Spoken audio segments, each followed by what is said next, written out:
President's direction, the Center for Medicaid and Medicare Services has given unprecedented waivers for states to expand.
Hey Jay, how are you?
I'll be right back, everyone.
Hey, everyone.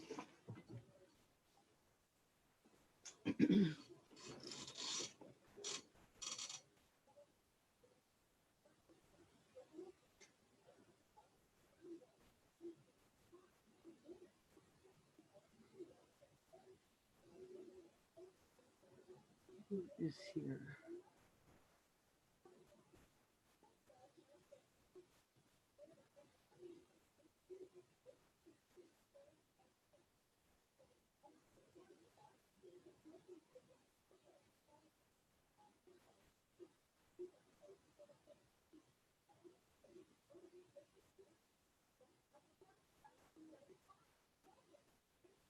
Oh, God, I need my glasses.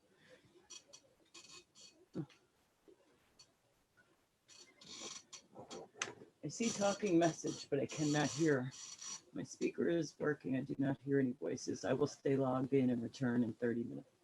No, it's not you, Jay. I actually had a run to the ladies' room, which I may have to do again without notice. So if that's the case, don't leave. I'll be right back.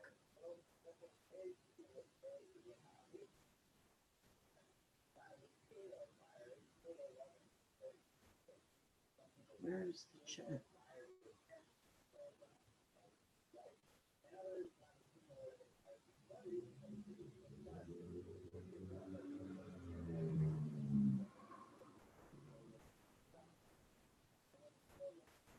So everybody, if you have microphones, you can talk.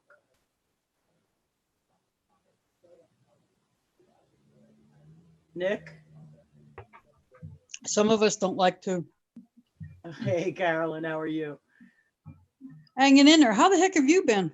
I can't even begin to tell you. I am sick as a dog. That's not good. Not coronavirus though, so That's good. That's good. But it's not very pleasant symptoms, so I won't bore you with them. Like I said, if I have to run real fast without notice, I may do that, and then I'll be right back. I think that's too much information. Yeah, I'm sorry. I have to warn you. I have to warn you because it may happen. Hi, Dania. You're new. How are you doing? You can talk if you have a microphone.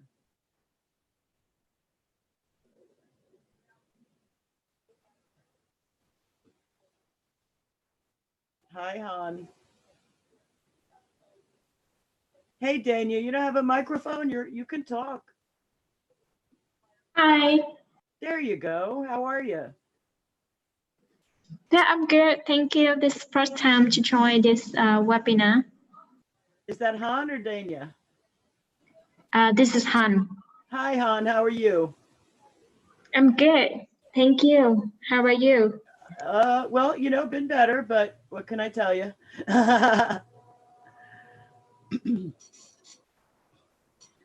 So we're pretty much a Q&A here, you guys. So if you have a question, by all means, either type it out if you're not talking, or if you are talking, just spit it out. Feel free.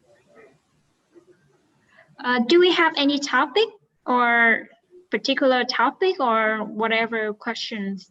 Well, we can, if you want to pick a topic, we can speak on that topic, and then we can do Q&A. It's up to you. This is really for you guys. So you have a topic you want to talk about?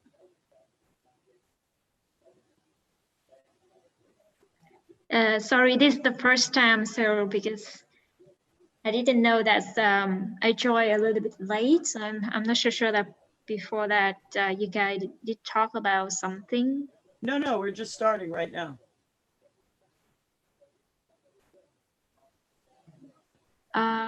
I think that is like because I'm new, so I see the informations about paper access capital. Yes. Is it are you Kathy, Jeff? Are you? I am. Okay, so you are a little bit intro, maybe better. So yeah, I'm Kathy Jeffs. I'm one of 4 members of PAC. We have a CEO who is ridiculously spectacular, and she does our workouts. She's wonderful. Her name is Kathy Cray. Then we have our asset manager, who is Al Sansoni. And he takes care of all the assets and the financials and that kind of thing. And then we have our serial entrepreneur, who is Dennis, who, in addition to what he does for PAC as marketing and investor relations, owns a HVAC company and a bodega and maybe some other things. So that's who we are. Tell us about you.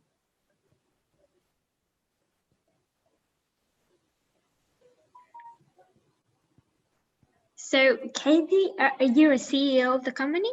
No, Kathy Cray. I would never want to be CEO of the company. Oh, so okay. It's too much. So which area? Wait. Can you hold that question? I'll be right back. Okay.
True enough.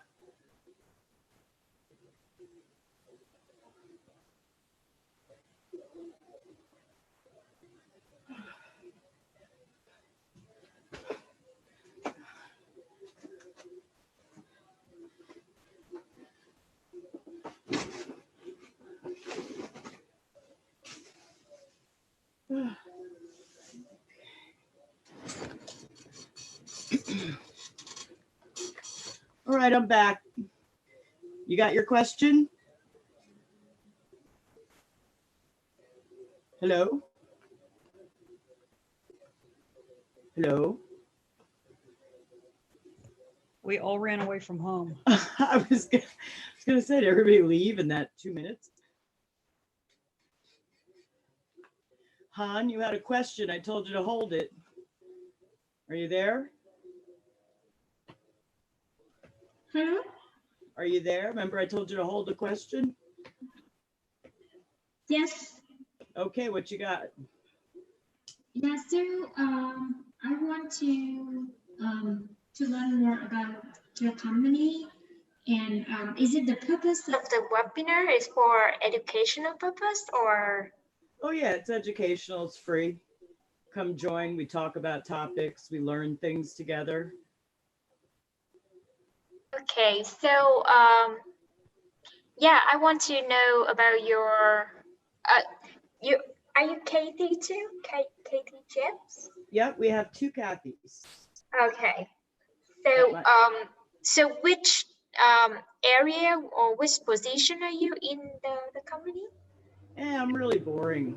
I just do like back end stuff, paperwork, stuff like that, the nuts and bolts. Oh, okay, got you. So yeah, if possible that if you can share with us, I don't know how many people on the right now online in the webinar. There's like 6 people. We usually have a small, nice group, which I like because then everybody can talk. Sandra's with us too on YouTube. Okay. I want to learn more about like your opinions of the market view right now for node investor, from node investor perspective. So,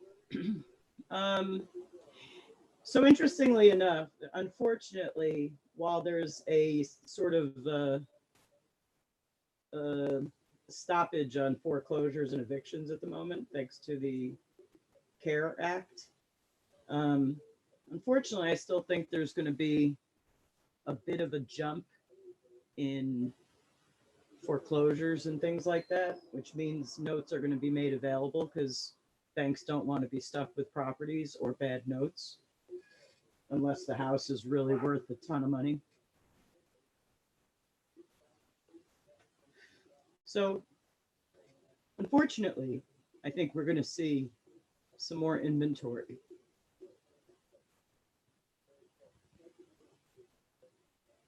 Does that answer your question? Did you want something more involved?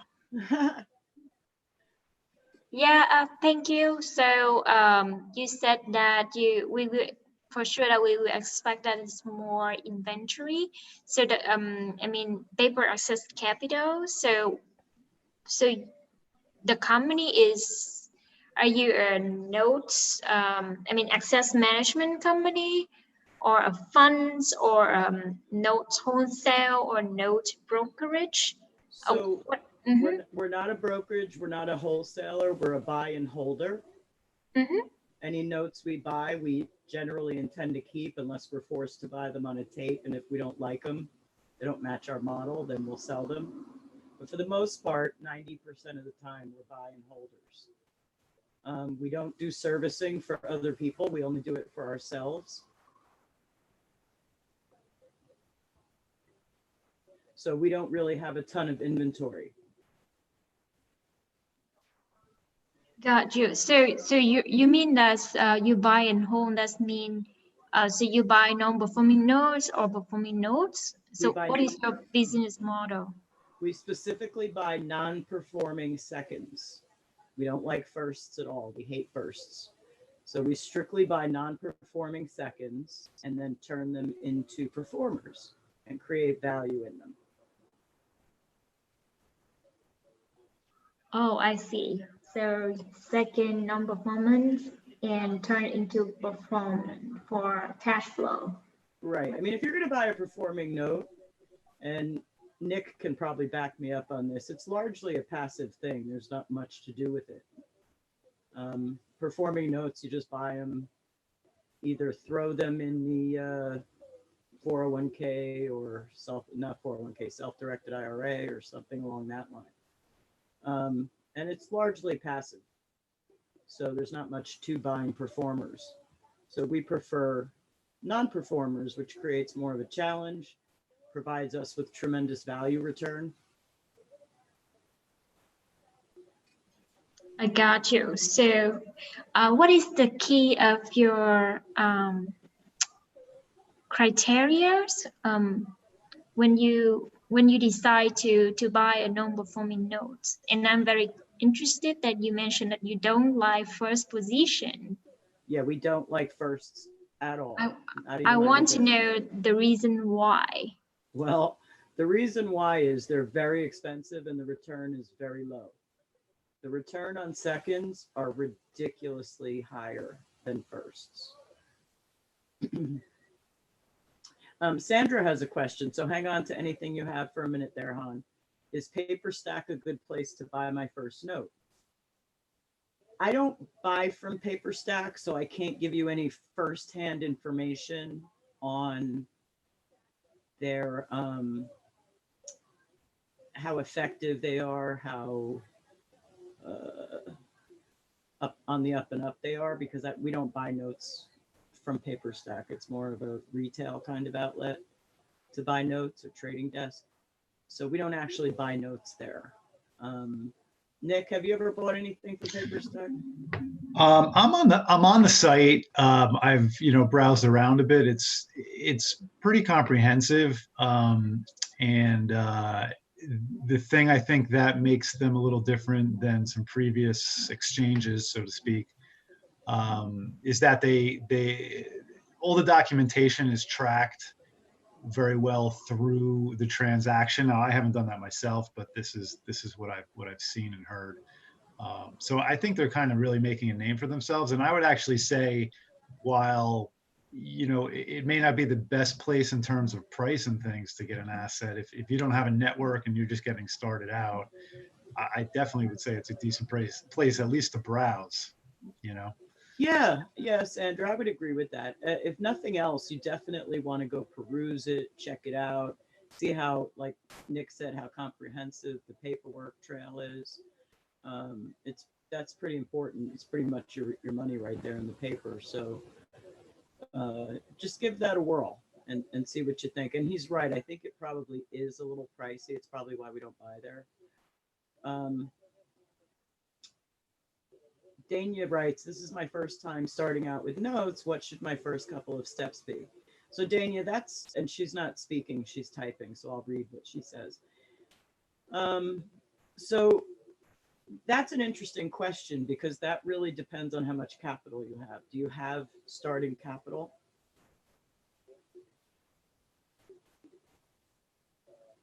Dania? Not much. Okay, well, that's where the problem comes in for most beginning note buyers, because like when you buy your first house, you have like 90 days to secure your financing and get everything set up before your closing date, right? Whereas when you buy notes and you sign an LSA, loan sale agreement, loan purchase agreement, all the same thing, you pretty much have 24 hours to fund it.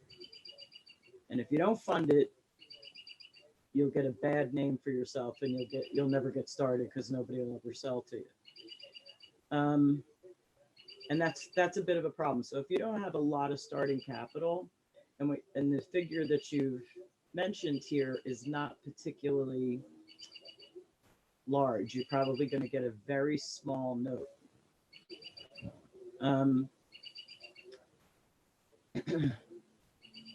But it is worth trying for the first time.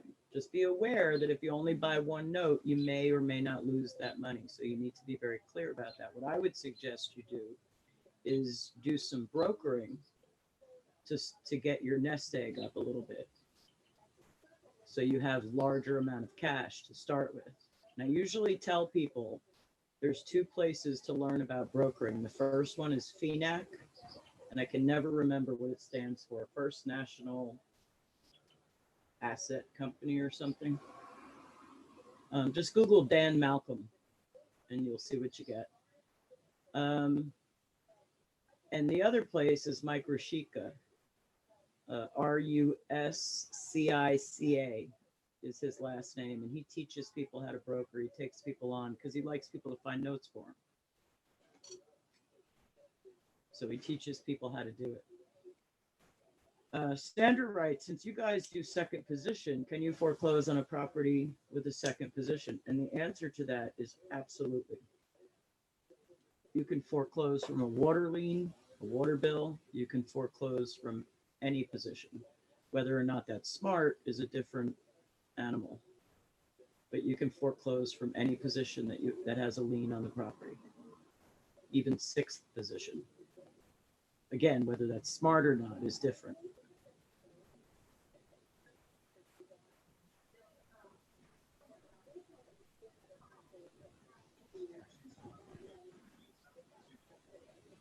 So Sandra writes, so would you have to pay the first lien? So there's a couple of different schools of thoughts on that. So if you're successful in selling it at a sheriff's sale to someone, your lien, they're responsible for paying the first. So they buy, it's called subject to the first, subject to. Now, county by county, in some counties, if you take the property back from second position, you may have to pay off the first in full. That can happen in some counties. It's not very common, but it can happen. So the answer is yes, no, depending on the county. You'd have to do your research on the county. A good strategy to deploy there is put a renter in, collect rent for as long as you can, and let the first foreclose on you. So not a bad strategy there. And they're not foreclosing on you, they're foreclosing on your company, so it doesn't directly affect you.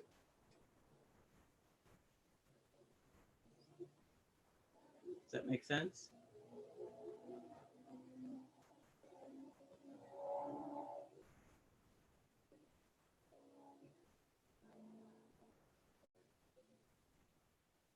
Han writes, and don't forget, Han, you can talk.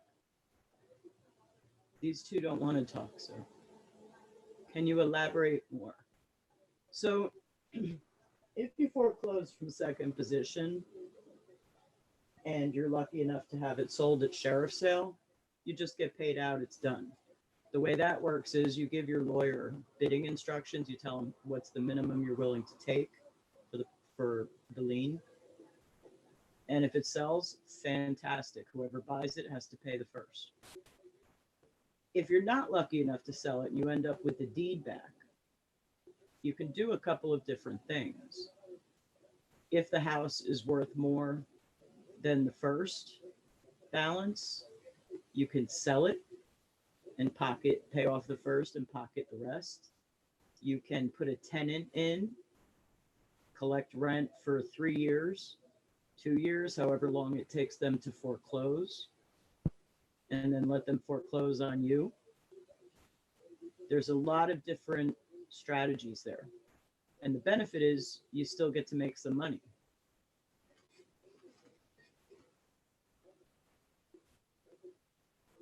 If you're in a county where you have to pay off the first in full in order to get the deed, then you're just, unless you have that money, you're SOL. So is it depends on the county you just mentioned? Yeah, you have to do your research on how the county works. Every county in this entire union, and there's about 4,500 of them, is different. A lot of them are the same, but they're all a little bit different. So the majorities of them, of the counties in United States is allow that or not? Or vice versa? Allow what? I mentioned Allow, it. Go ahead. yeah, allow that, I mean, it happened that, what did you say? The, I mean, the first lien creditor foreclose on you at the second. It's it, in case that if after you get the REO foreclose in the second position, you get the REO, and then if the value of the home is kind of lower than, I mean, whatever unpaid balance of the first position. So you mean that your strategy will be, you will put the renter for a few years and then let the first position, first lender foreclose on you. Right. Okay. So, and is it like, it depends on whether the law of each county allow that happen or not. So my question would be that percentage of majorities of county allow that happen, or? Well, nobody's going to allow you to not pay the mortgage while you're collecting rent. It's just something you're doing to make some money. You don't really care about the house, right? So unless you do care about the house, and then you can pay the mortgage, but it's not allowed or disallowed. It's just a thing. Put a tenant in, collect rent, don't pay the mortgage. Or if you want, put a tenant in and pay the mortgage. I mean, that's all up to you. My strategy would never be pay the mortgage, just let them foreclose on me. So it's not allowed or disallowed. It's just a thing. And if, like I said, if you're in a county that makes you pay the whole balance of the first before you get the deed, that's a whole different matter. You may not want to foreclose on that house. Yeah, I think it depends on whether the value of That's right. That's right. the property. Yeah. Foreclosure should always depend on the value and whether there's money there for you. It should always. Especially in the second position, right? Okay. Yep. So that's mean that I want to like reconfirm what I understand is correct. That's mean if the value of the properties is much higher than whatever unpaid balance for both, I mean, first and position, so you should foreclose it. But if it's less, especially less than the first first position unpaid balance loan, so you should not foreclose it. That's right. That's right. So in the case that you should not. That's my position. You may have a different strategy. My position is exactly what you just said. Okay. Okay. So in that case, if you don't foreclose it due to the value of property lower than the unpaid balance, the first position, so you keep holding that, and you're gonna do something, season it. Yep. Well, not season it. Season is when they're paying it. If they're paying, you have no reason to foreclose, right? Right. So see, that's what seasoning is. What we would do is what we would call shelf it. And in shelving it, what's happening is the house is gaining in value. And hopefully, depending on the area, most times, yes. And the borrower is paying the first and thus creating an equity gap, which is big enough, hopefully at some point, for you to start your foreclosure process because they're not paying you. If they are paying you, there's no reason to foreclose. So it's very much, it depends on the value appreciations over time of the property. If you're going to shelf it, yes. Yes. Mm. What is the term that you use? What is what? The term that you use, shelf it? Shelf it, meaning you just put it up on a shelf and you don't do anything with it. You don't Oh, foreclose, you don't do anything. okay, got you. Interesting. Seasoning has to do with payments, creating a payment history. Mm. Sandra writes, hi, Jay, welcome back. Thank you. Oh, no, that was Jay. Jay is back. He left for about a half hour because I left for a few minutes.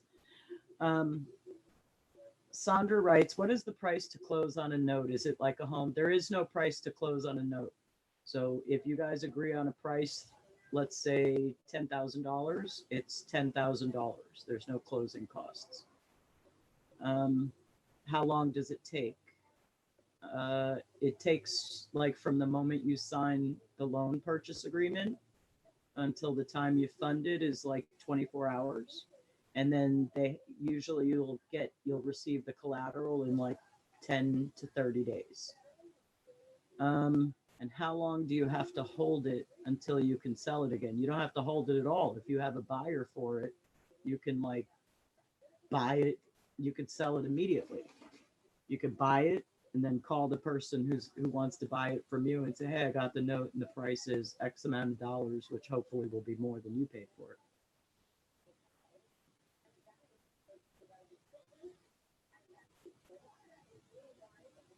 Jay, you can't hear us?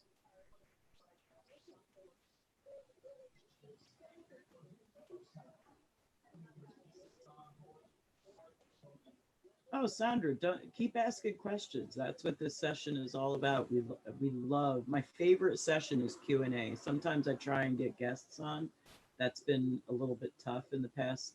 I was trying to get one of my attorney friends on, and that's kind of tough right now with coronavirus. So that's been a bit of a trauma. But my favorite is Q&A. I like questions. Questions are good. We all learn something from each other.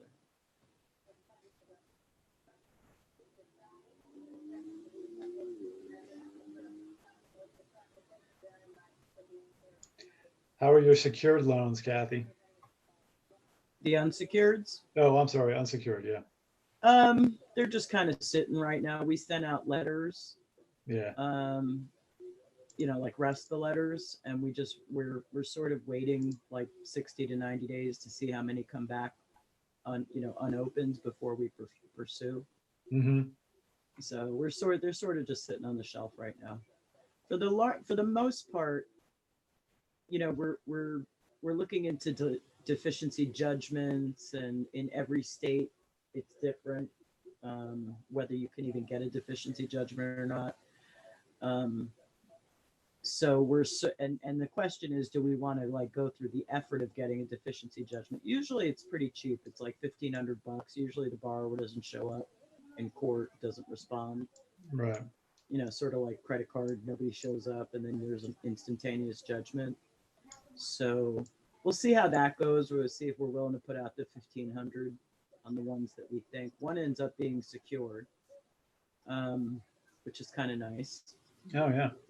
And but 57 are not. So we've received back like, I don't know, 30 of them, I think. So we're just waiting probably another 15, 20 days to see how if we get any back. And then sometimes it takes a long time for the post office to turn those things around. Yeah, exactly. Exactly. I've gotten letters 6 weeks after I sent them. Mm-hmm. Right, exactly.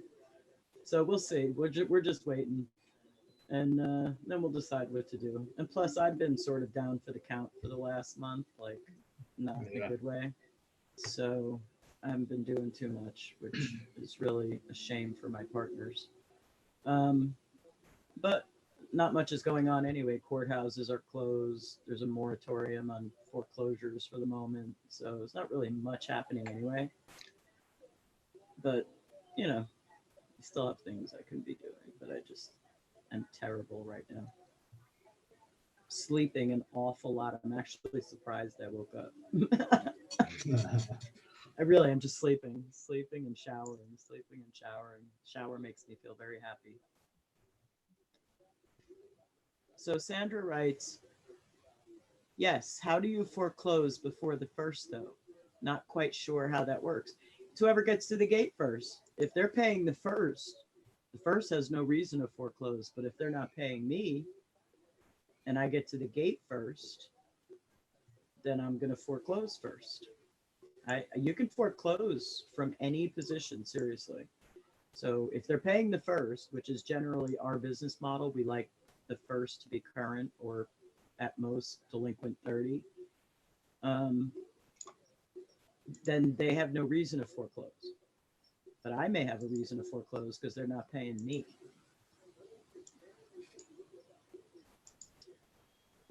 So I think I glossed over, by the way, why I prefer seconds to first. Does anybody want a little bit more elaboration on that? Yes, please. So usually I have a slide that I usually put up. And let's say you could deploy, let's say you have $100,000 to deploy. Sandra's mind is blown. Don't let your mind be blown. Let's say you have $100,000 to deploy, and firsts costs anywhere between 65 and 80 cents on the dollar. And let's say the average UPB is 75,000 throughout the whole country. You're going to end up with like 2.33 notes, right? And maybe one of them is a total loser and maybe one of them is a winner. The one that's a loser, you've like just lost 50 grand. You understand what I mean? But if you have 100,000 to deploy and you're buying seconds, and they generally tend to be anywhere between 25 and 40 cents, and the UPBs are smaller, you could end up with like 13 or 14 notes for that 100,000.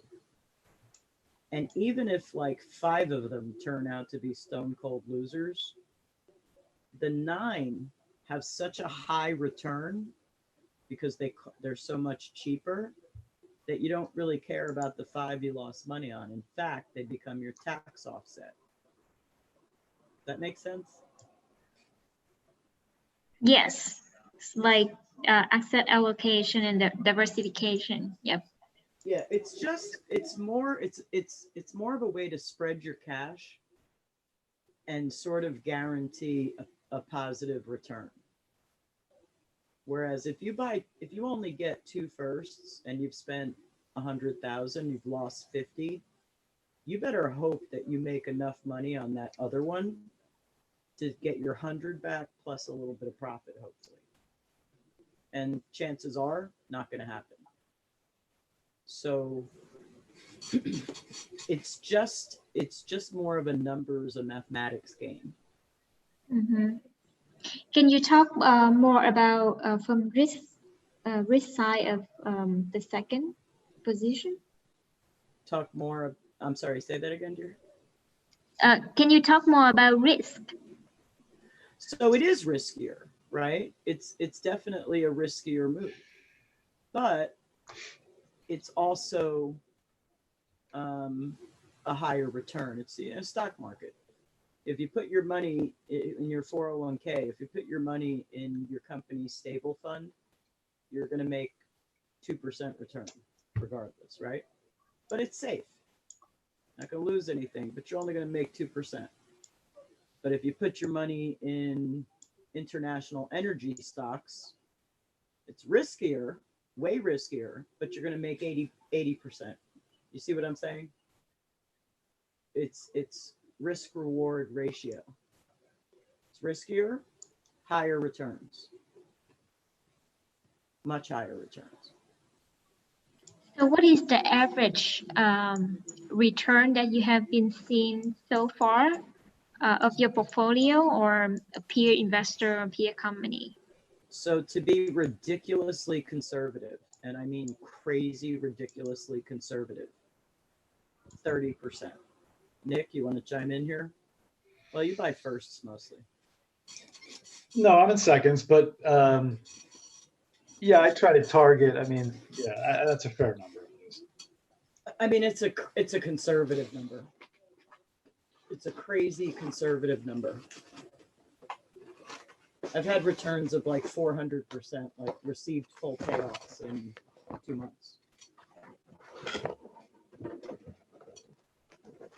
Can you talk more about the chance that when you foreclose in the second positions, so if there's someone they buy from trustee or sheriff sales, so that's mean that you don't get the property back. So you Right. only get, I mean, whatever unpaid balance. That, Right, you just get your money and it's over. Yeah, whoever so buys it gets.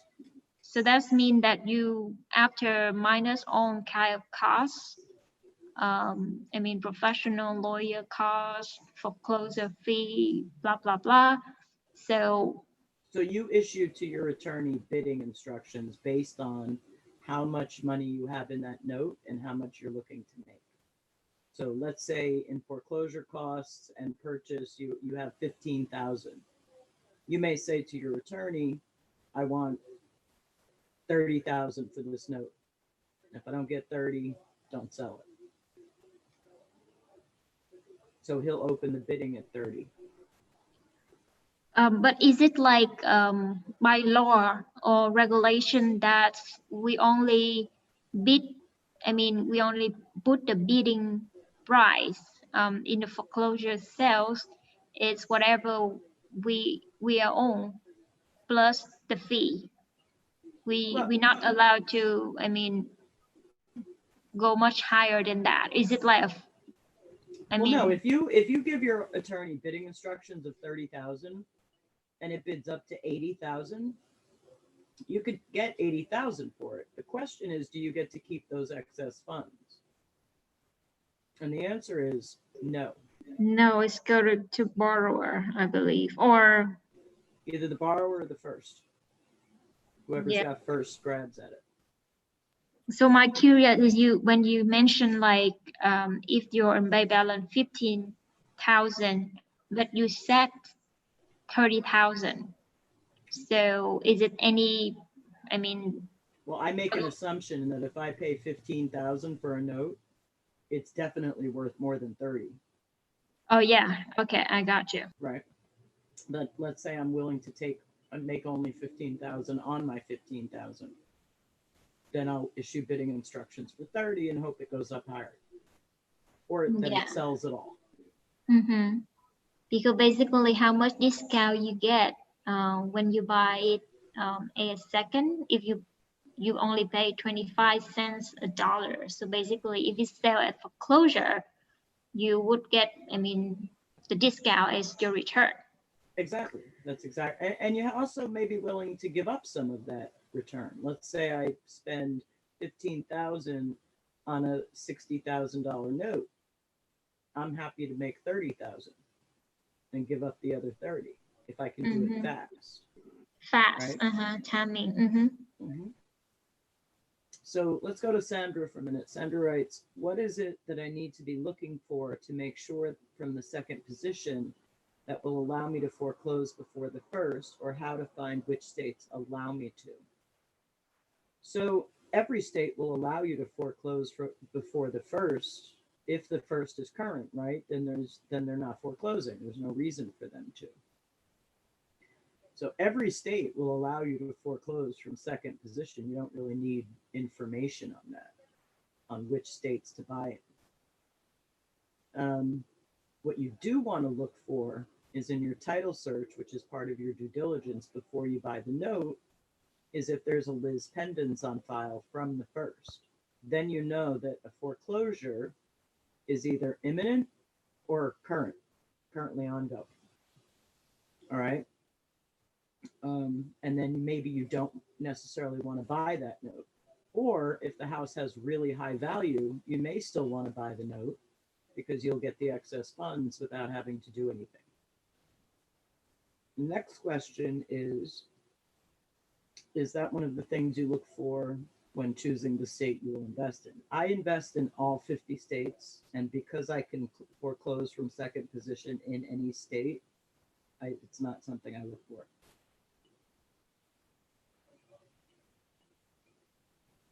And Jay can hear us now.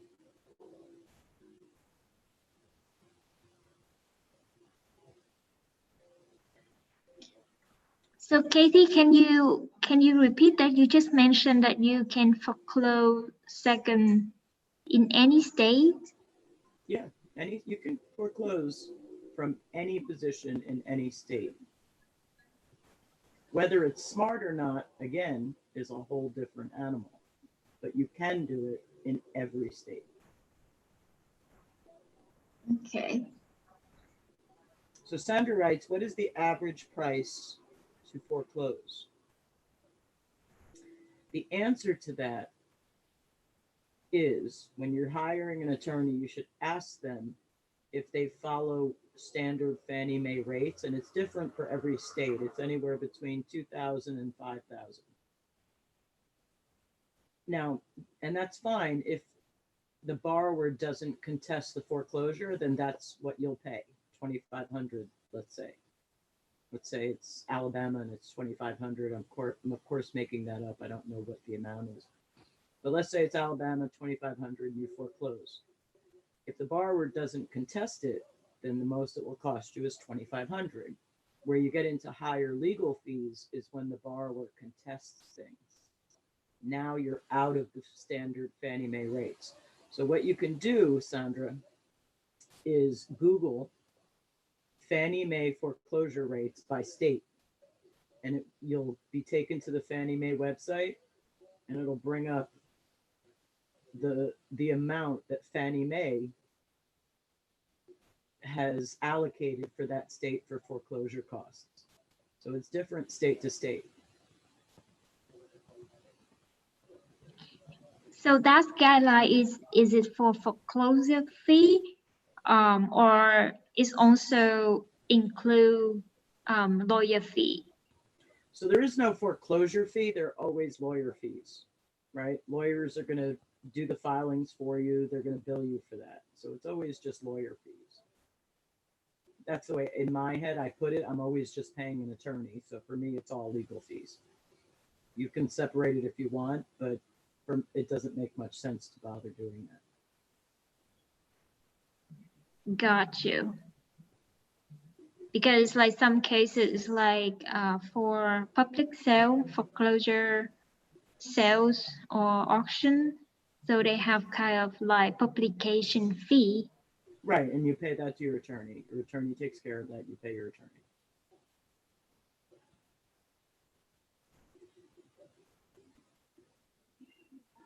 So like I said, if for your accounting, you want to separate that out, that's fine. For me, it just falls under legal fees.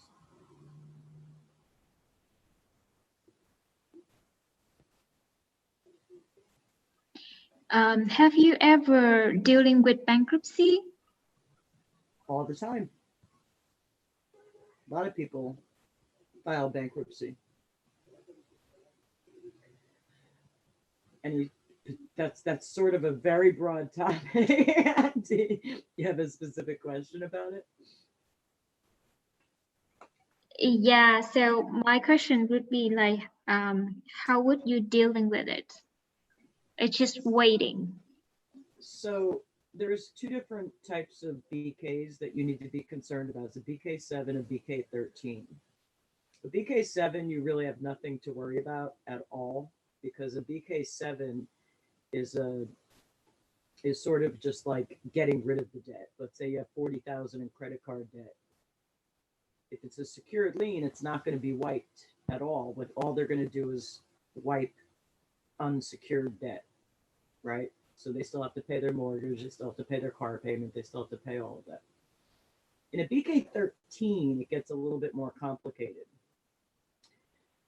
The BK13,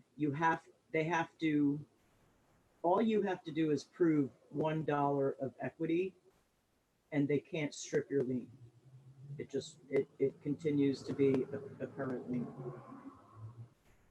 If it's now this is there's a lot of nuance to this, so write this down if you're listening.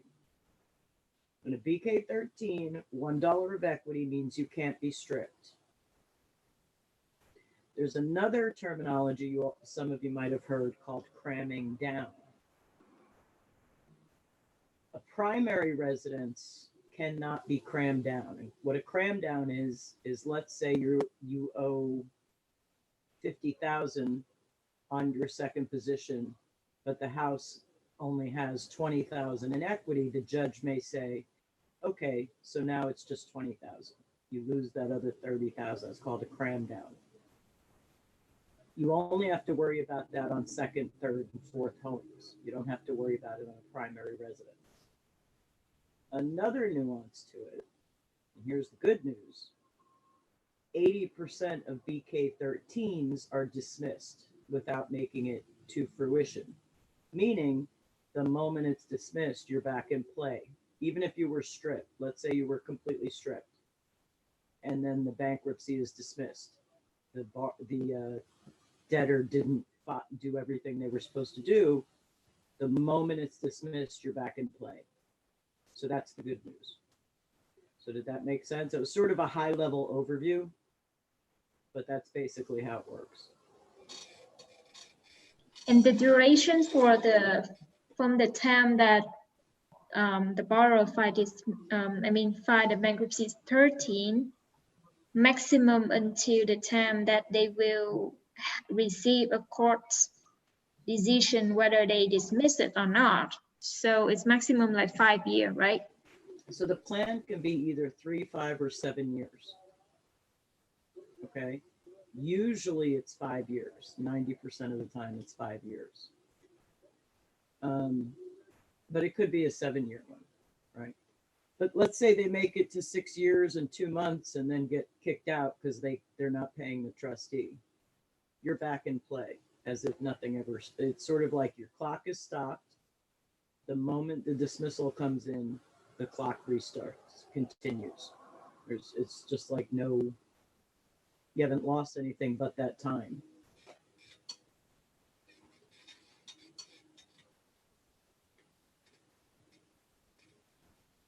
Does that answer your question? Yes, definitely. So yeah, so you mentioned that I didn't hear you clear that is you said that it's $1 equity something? If you can prove, let's say the borrower says, well, listen, my house is only worth 50,000 and my first UPB is 60,000. Therefore, there's no equity for you. The judge can strip you out, meaning you're just out of luck. You've got nothing. And then let's say she makes it all the way through the end and it's properly discharged, you're dead in the water.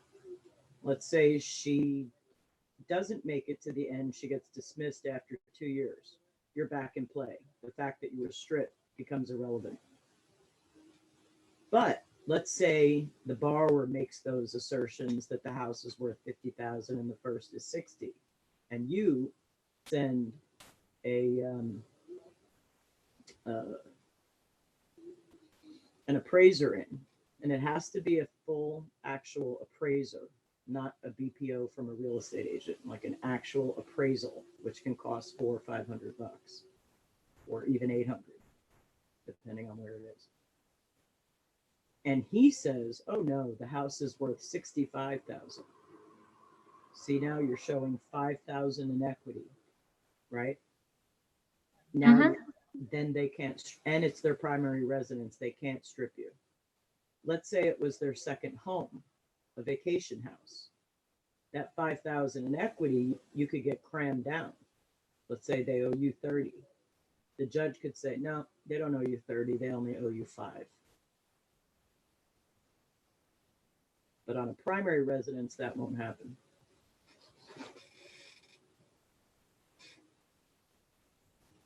Sandra writes, are there any servicers you recommend for first timers? My answer to that is unabashedly FCI for non-foreclosure type, non-bankruptcy rather type servicing. If you have servicing where a borrower is in bankruptcy, I strongly suggest Madison Management.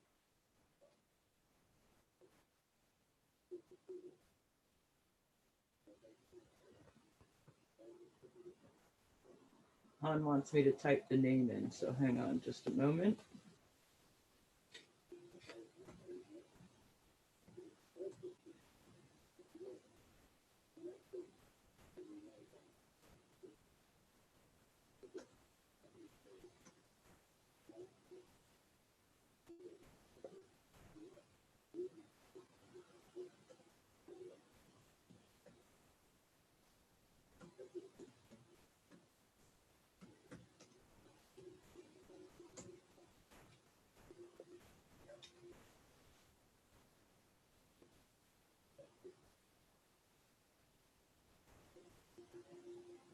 I love FCI. They're 100% regulatorily compliant, and thus that creates risk mitigation for me, which I'm always happy about. Their paperwork is just on the ball. Carolyn, you have to leave us. By the way, just for your own edification, we netted 123 on the Gears property.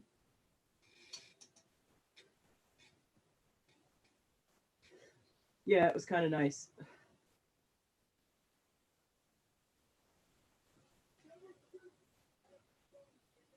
Oh, let me write it in the YouTube comments as well.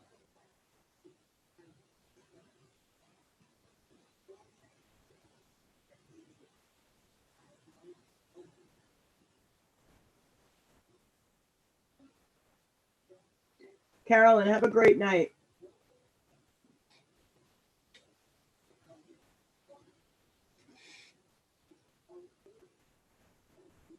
It's funny, that Gears property, Nick, an investor offered us 14,000 for it like 4 years ago. Yeah. You're like, yeah, right. I don't think so. And we ended up netting 123 after taxes and everything were paid. Kind of nice.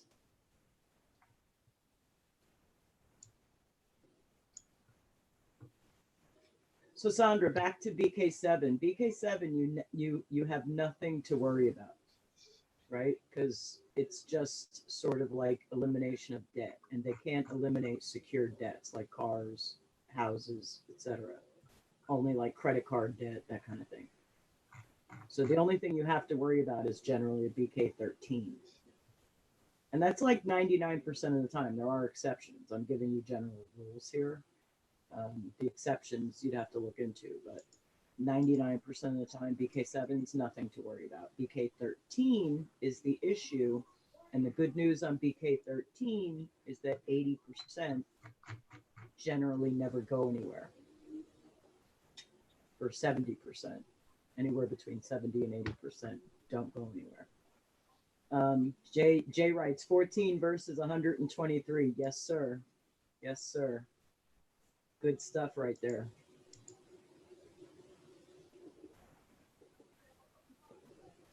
And actually, we were on a pack trip to Atlantic City when the investor called, and so all four of us were in the same car. And he's like, "Yeah, I'll give you 14,000." We're like, "Yeah, no thanks. Have a good day."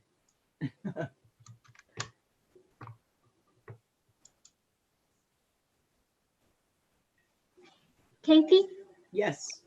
I have a question. So in case that the borrower filing Chapter 7, Mm-hmm. so if we are secure lender, so we can still foreclose, or we have to wait until Chapter 7 to be dismissed?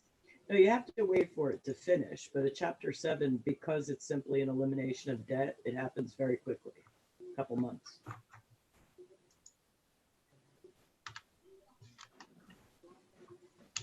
Yeah, so that means that we have to wait until it's dismissed, right? Or discharged. The other thing to remember is some people may want to file a Chapter 7.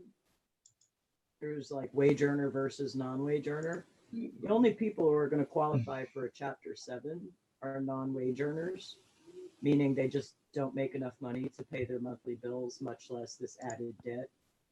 Wage earners, so let's say I decide that I want to file, I make $100,000 a year, but I want to file a BK7 and get rid of all my unsecured debt. the trustee is going to look at that and say, oh no, you make 100,000 a year, you're going to do a wage earner BK 13 and pay off some of this debt you owe. You understand? So you may file for one and the trustee may decide, nope. Or the opposite can happen. You can say to yourself, well, I make enough money and I want to pay my bills. I just don't have all of it. And then the trustee looks at your finances and goes, oh, hell no, you don't have any money. We're going to move you over to BK7. Yeah, so if it is the case that they file 7 and then the judge said that, okay, you make like 100K, so you should be 13. So Right. that's mean a drop-o-matic Right. for us because we have to wait. That's right. That's right. So it depends on the trustee and their actual, and again, it can go the other way too. You could be somebody who makes $12 an hour and want to pay as much of your debt off as you possibly can. But the trustee says, you don't even have enough money to pay your rent or your mortgage. So you have to be a BK7. It could go either way. Gotcha. But the other way is like 13 first and then 7 would be much better. Seven is always better, obviously, right? So these people have to have a job, they have to be wage earners, they have to make enough money to spread the money around. See what I'm saying? Yes. Sandra, what you've just typed there, non-bankruptcy FCI, bankruptcy Madison, is 100% accurate.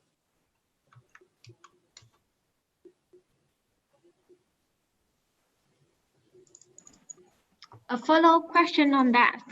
Okay. So if we use medicine right now because our notes there no bankruptcy involved, but after that the borrower, clear out the borrower just filed bankruptcy. So that means that we should move our servicer or just continue doing that Well, with the medicine. That's an interesting thing because with FCI, it costs money to deboard a loan. So you would have to decide that for yourself. If it's a BK7, I would just leave it with FCI and pay the additional fees. If it's a BK13, I might move it to Madison. Pay the $200 to deboard it and move it over to Madison. Sort of, it depends. You'd have to think about that. That would be sort of a money return kind of thing. Okay, so let me explain why I say to use Madison for BKs and FCI for non-BKs. When you have a borrower that's in BK who's paying, there's monthly correspondence that needs to be sent out to regarding the bankruptcy to the borrower. I don't know if it's monthly or quarterly, I can't remember. FCI charges for that. They move you into the $85 a month bracket. Even though it's a performing note, it should be $15. Madison does not charge for that, to send that correspondence. They still continue to charge $15 a month. That's why I would say, so you would have to decide if it's going to be a 7, it's only going to be 3 months. Maybe it's worth, the $70 extra per month to keep it in FCI so you don't have to deboard it and reboard it. You understand what I mean? But if it's a 13 and it's going to be $85 a month for 5 years, perhaps you do want to move it.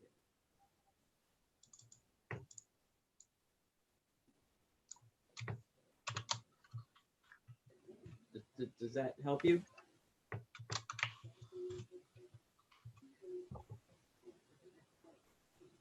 Okay. Oh, she's back to typing. Sure. Do you self-serve your BK loans too, Kathy? Yeah. We self-service until we're performing. Yeah. Yeah, always. BK or otherwise. Once they're performing, we board them and we're done.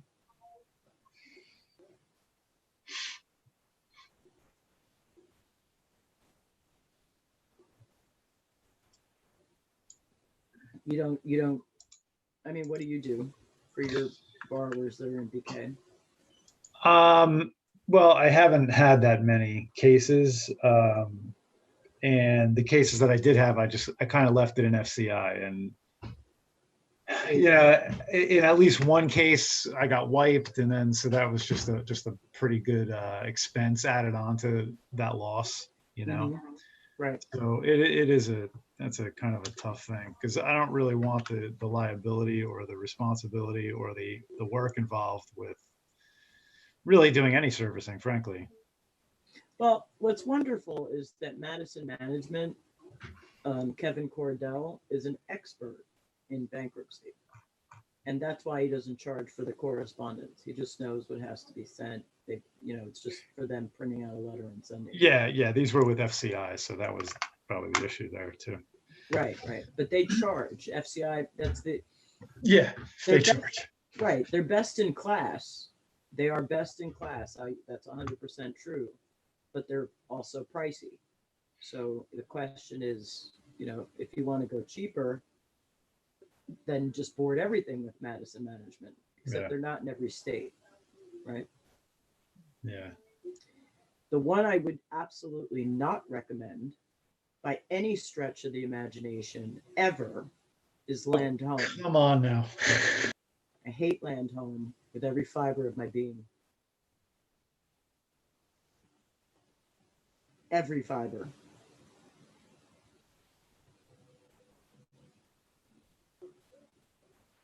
So you want an update on the New Jersey note that we're not foreclosing on, but we're 25,000 in legal in? Yeah, absolutely. Yeah, so we lost our battle to be first. Huh. And basically we've lost our battle to be first because what thought it was the first was paying all the taxes and everything, right? Except that it took them 10 years to foreclose. So they were allowed to rack up like $209,000 in taxes, et cetera, et cetera, et cetera. So the judge said, well, clearly then they're first, right? Wait. Right. Really? That's clear? So if whoever pays the taxes becomes the first? According to the judge, yeah. Oh, that doesn't seem right at all. I know. So they've allowed it to rack up. It's actually between the taxes and all the interest and arrears is actually more than the UPB.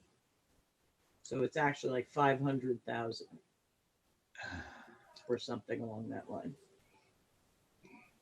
So we're waiting for now a summary judgment, and then we're going to appeal it. Absolutely. And then we're going to try and work out a deal with the first, like, hey, take 150,000 less, give that to us, and you can have at it. So we don't make the 400 we were going to make, but we make 150. The note only cost us like 23,000, so not really a big deal. Han writes, Land Home. Yes, never use Land Home. They suck. suck. So Sandra writes, so what are the first steps when looking to turn them into performing? The first steps are you send out your RESPA letter, you send out your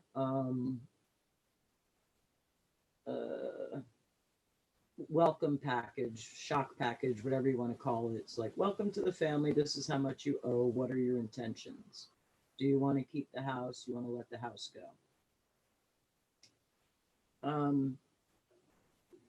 And then you wait like 2 weeks, 3 weeks, and then you start a calling campaign, a handwritten letter campaign, that kind of thing.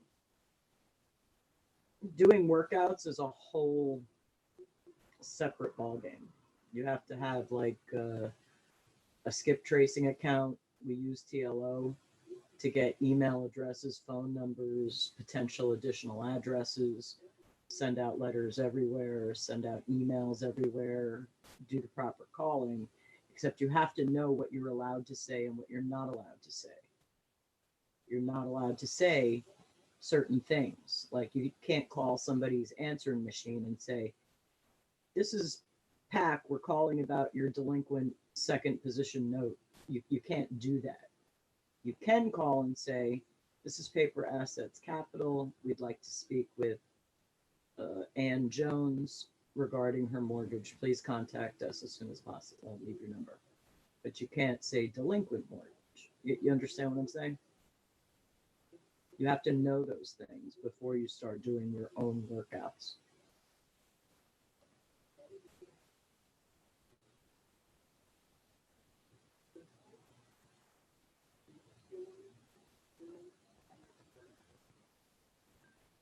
You can't call, I think, after 9 p.m. or 8 p.m. Can't remember what it is. Can't call on Sunday. Can't call before 8 in the morning. There's just like rules. You can't send delinquency letters to their office. There's just certain things you can't do. So you have to look up CFPB, Consumer Financial Protection Bureau, I think. Yep. Is it financial or fraud? Consumer Financial. Protection Bureau, CFPB. You can use a servicer, Han, but here's the thing. So if FCI is going to service your notes for you, it's $85 a month. If they're going to service performers, it's $15 a month. So the question is, you could board a loan with FCI and pay $85 a month for 2 years and never get it performing. How much money did you just waste? Like $3,000.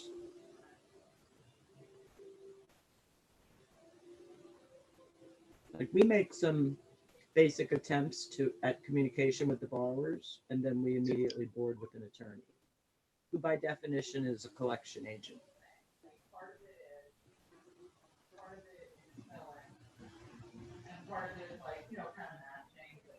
I hear your wife, Nick. Yeah, that's her. Oh, somebody's calling me. It's Steven.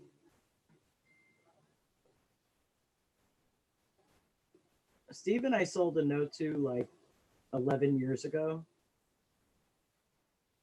And every now and again, he pops up in my world to ask me questions. It's funny.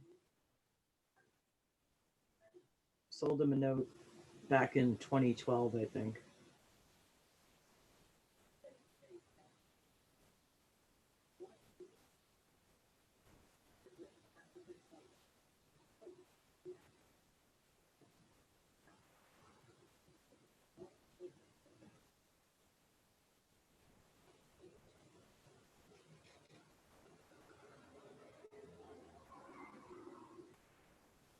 So see that? We keep in contact with people who buy notes from us.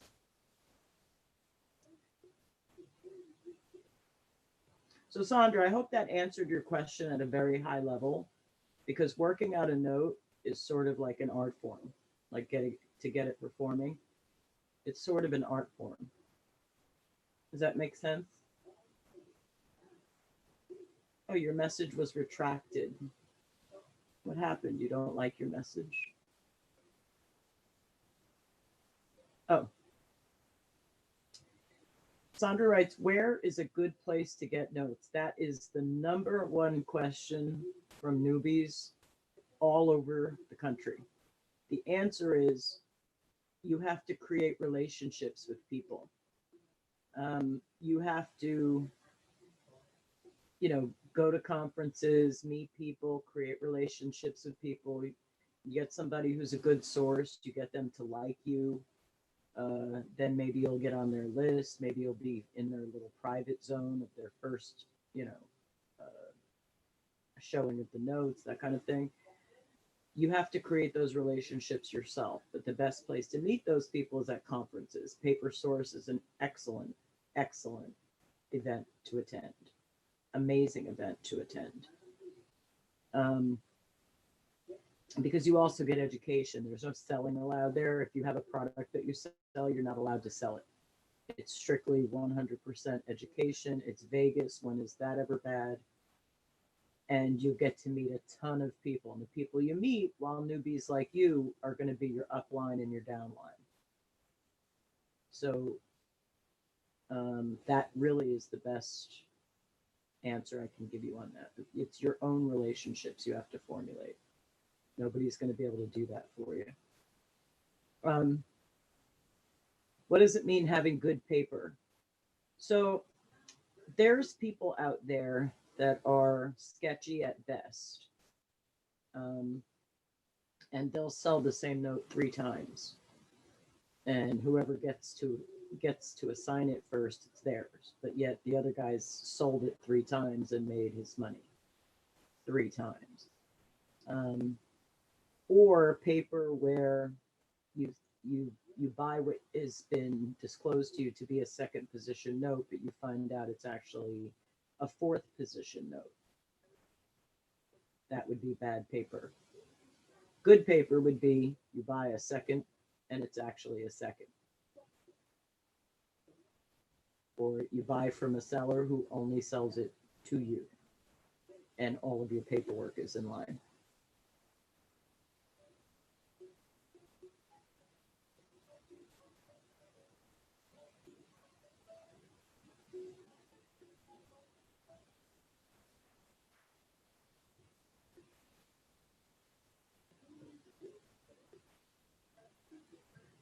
Han wants to know if I have LinkedIn. I do have LinkedIn. I very rarely log in there. Like literally almost never. Yeah, what's that? Your profile picture? Oh, isn't that fun? The Note Mafia. What? How old is that? Note fellas. That's Note actually, fellas. yeah, that's Mike Rashika and Yeah. who's the other one? Who's the other one? I don't know. I don't think I know the other person. Yeah, I don't know. I haven't looked at the picture in ages. Dean Anastas made that for me. Do you know? No, I don't know him. You don't know Apollo Financial? Oh, okay. Yeah. Yeah, Dino made that for me, and I loved it, so I made it my profile picture. Yeah, it's funny. But I'm happy to connect with you. I just never log into LinkedIn, hon. CATHIEJEFFS.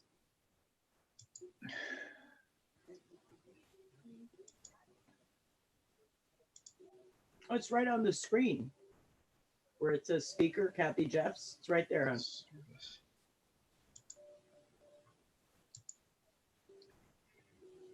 Jay writes, what is your feeling on obtaining notes from a real estate investor producing it after buying a home with seller financing? Is it performing or non-performing? Jay, that's the question.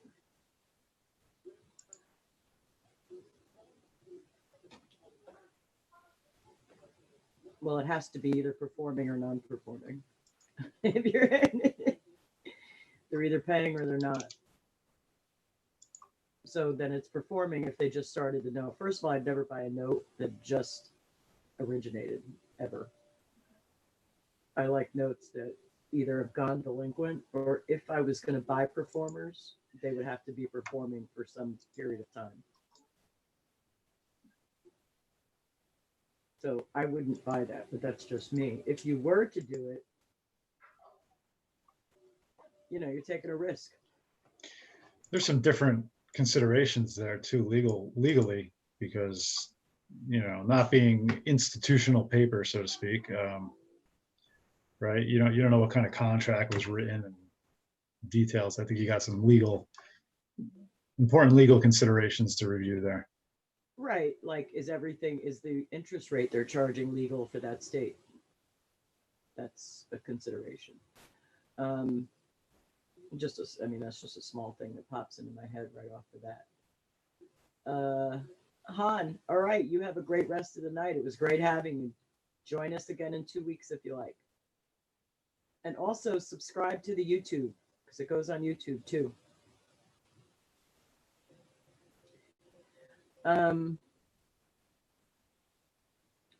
So for me, the minimum time, Jay, is 6 months minimum, preferably a year.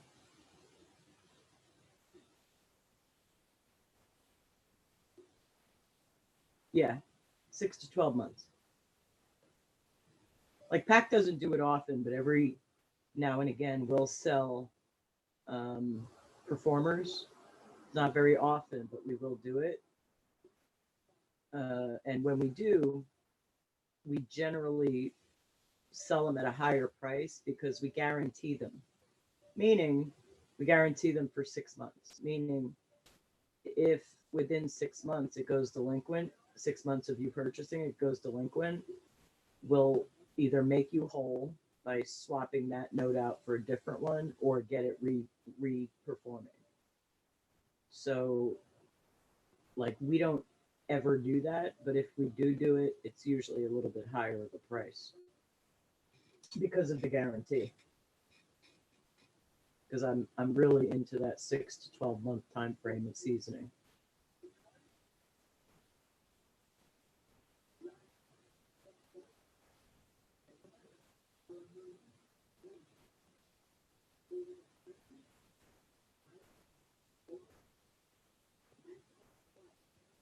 Right, you get to know the note, you get to know the borrower. Some borrowers call us, and Kathy is just, like I said, amazingly spectacular. That they'll call, like, with this whole thing that's going on with coronavirus and people out of work and stuff. We've had a couple borrowers call us, and we immediately already set up a program of forbearance for them. 3 months of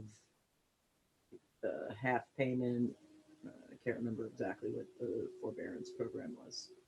Maybe no payment. Can't remember exactly what it was. But anyway, 3 months of forbearance and then reevaluation after 3 months.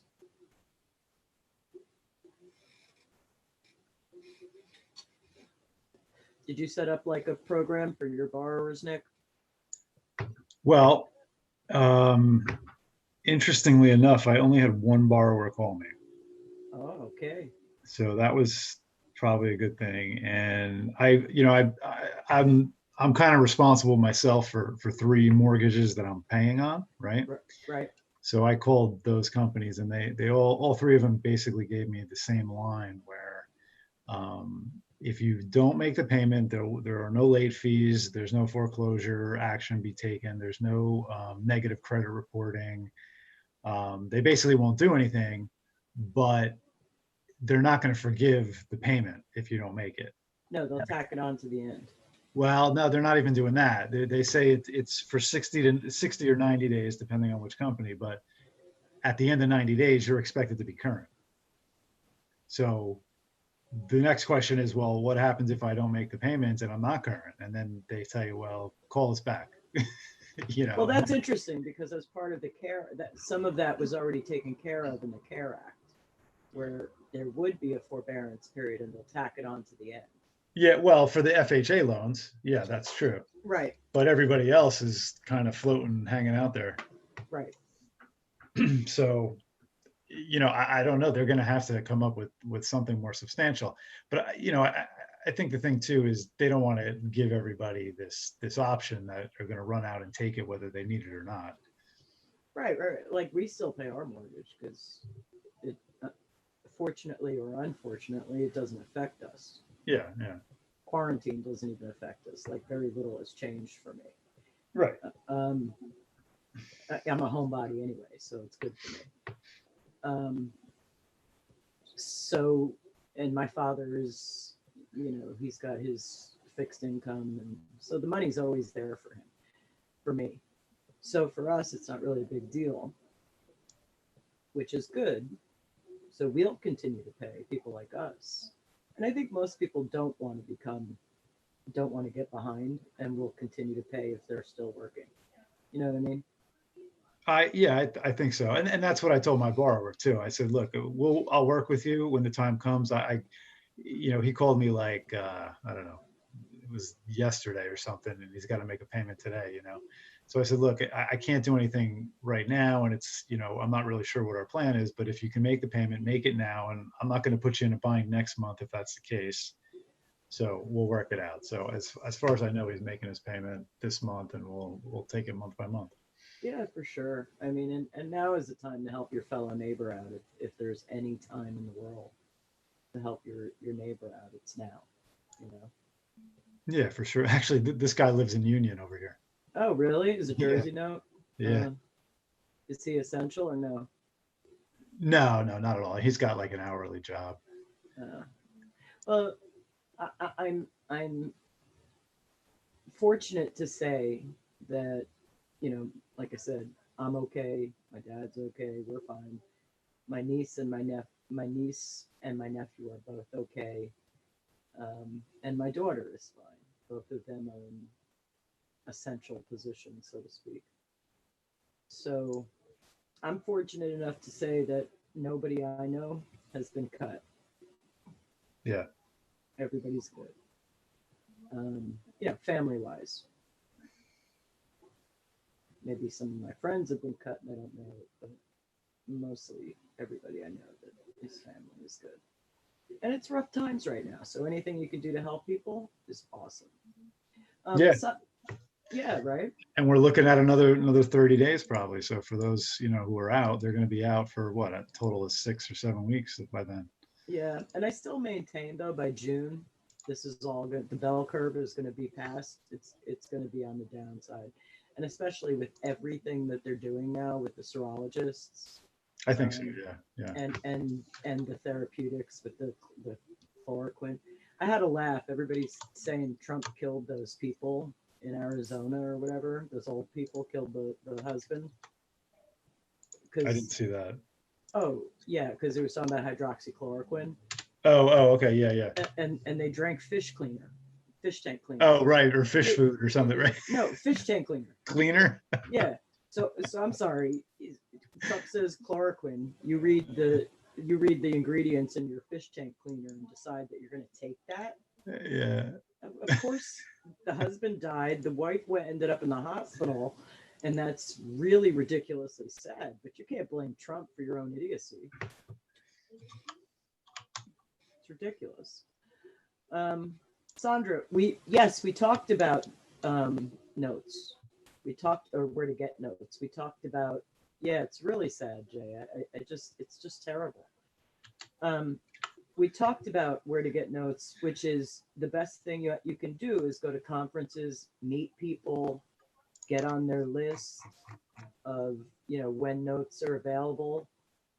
Um, you have to of course do your due diligence to decide if it's a deal worth pursuing, but you have to get to know people. Go to people's websites, fill out their NDAs so you can receive tapes, that kind of thing. Is that good? And really, the one event that I would recommend all newbies go to is Paper Source. And of course, I recommend the Vegas one because, Vegas is fun. There is one in Texas, I think, too. Might be fun as well. Not really sure. But, Vegas is good. But the reason I promote Paper Source, it is 100% education. People are not allowed to sell anything there at all. Nothing.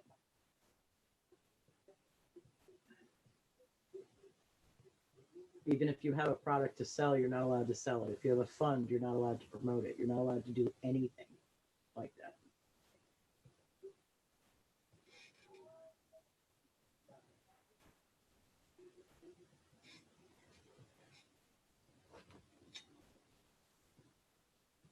Yeah, no selling at all.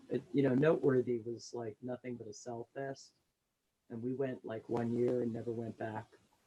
But we had a table at Paper Source 1 year. Um, and then the other event I used to love is Distressed Mortgage Expo, but I can't recommend that one anymore. But really, Paper Source is the one event if you're going to save up and go to a conference, Paper Source is the one to do. So Sandra, you're going to make me laugh. Stop. Sandra wants to know the entire process from buying to servicing. Do you have any idea how much is involved in that? I can't go over all of that here. I do teach a class on it, But that's way too broad of a topic to talk about here. What I can tell you is you buy a note, you receive the collateral, you record your assignments, you send out your shock package, your welcome package, whatever you want to call it, get it performing by getting communication with the borrower, if possible. If not, go the attorney route. And then, once it's performing, then you just board it with a servicer and wash your hands of it. Just sit back and get those emails that says $400 has just been deposited to your account. $200 has just been deposited to your account. $1,000 has just been deposited to your account. It is a big, long process from buying the note to get it to servicing. It's huge. A lot to discuss there. A lot to talk about. Jay, we only went to Paper Source once, and we didn't really have anything to offer because it was a lot of newbies, and which is fine. But the only thing we can offer newbies is education, and we're not allowed to promote our education. So really didn't make a whole lot of sense for us to go again. Unless I was able to speak there, it wouldn't make much sense. So we don't go to Paper Source anymore. We used to go to Distressed Mortgage Expo a lot, which was awesome. Because then we could really connect with people of all different levels, connect people together. That, if I met you and I also then met Sandra and decided you two would be a good fit together, or thought you might be a good fit together, connect you two together. So that's where we actually see a lot of value, but we don't really get that same amount of value at Paper Source because everybody's newbie. It's not like I could say, Jay, you should really talk to Nick and connect with Nick. You understand what I'm saying? He's experienced, maybe you're not, so maybe that would be a good connection. So it's kind of, since everybody's newbie, it's not like I can connect this person with that person since nobody really knows anything too much.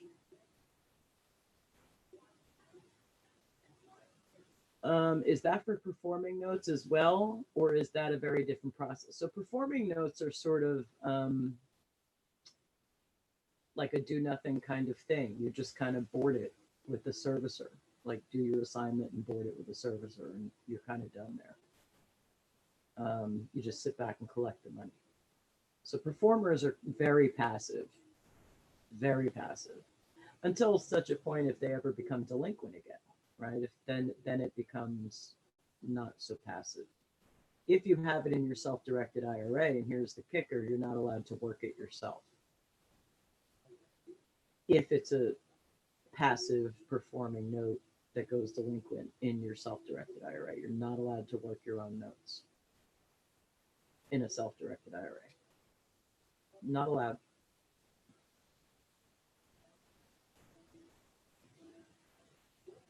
Nope, you are not allowed to work your own notes, Jay. If you place your notes in a self-directed IRA as an investment direction, you are not allowed to work them. Just like if you buy a house in your self-directed IRA, you're not allowed to have your parents live there, you're not allowed to have your children live there, but you can have your brother live there or your niece. Can't go up and down, but you can go across. There's a whole lot of rules involved with assets inside a self-directed IRA.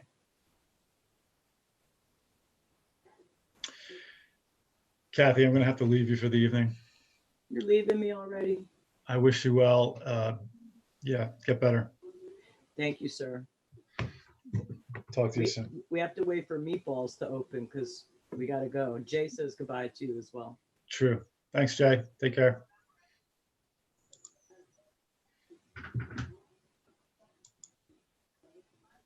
So Sandra, Jay, you have anything else?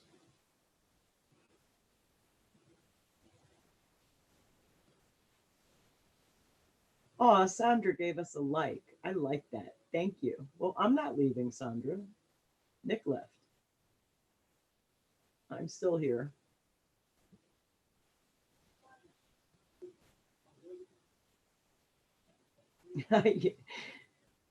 That's the I'm thinking emoji. I like it. What are you thinking about? Another question?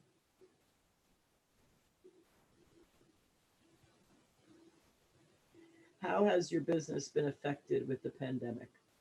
It's a great question. I like that, Jay. Um, Surprisingly, not much.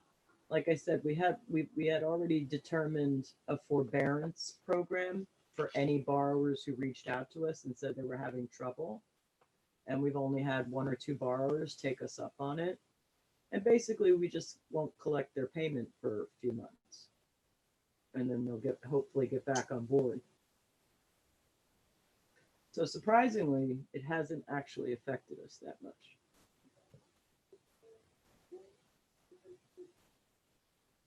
Our borrowers are largely still paying, not too much delinquency. And, anybody who's ever talked to Kathy realizes she's ridiculously approachable, and they don't have to be afraid to call her and say, hey, listen, I can't, I lost my job. I don't have any money. What can we do? And then we tell them the forbearance plan we've already worked out. And we've had other people call us. We had one after a hurricane in Florida. We had one of our borrowers call us and say, hey, I need 6 months off because the hurricane took the roof off my garage and I need to get it re-roofed. No problem. We work with anybody. We are here to be good neighbors and help people. That's why we do what we do and make money along the way. So we're actually okay with that. Sandra writes, how do I know when a note is priced too high? So here's the answer to that. It's very simple, because I've had people ask me, would you pay 50 cents for a second? And the answer is yes, if it's a good deal. And what I mean by that is you have to work the numbers. What is the potential you can make from it? What is the house worth? What is the first position? What are potential foreclosure costs? How much money can I make from this note? If 50 cents is too high for you to make any worthwhile money, then don't pay. If 25 cents is more in line, offer 25 cents. You may be surprised. You may end up with the note. Just because somebody prices a note a certain way doesn't mean you can't come back with a counter offer after you've done the numbers. That's a great question.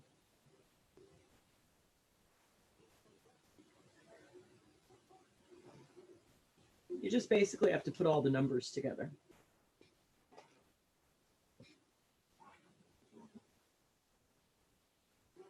I mean, our first round of due diligence is always about the mathematics of a note, is always about the potential earning income of a note. And we have a minimum that we're prepared to make. So our minimum is 10,000. If we're not going to make 10,000, we don't buy the note. And that's our minimum. Hopefully we make much, much more. And I actually don't have at PAC, we don't have any qualms about buying $150,000 UPBs in second position. We'll buy anything. I've bought $250,000 UPBs. So we'll buy anything. We don't care. Sandra, where are you located?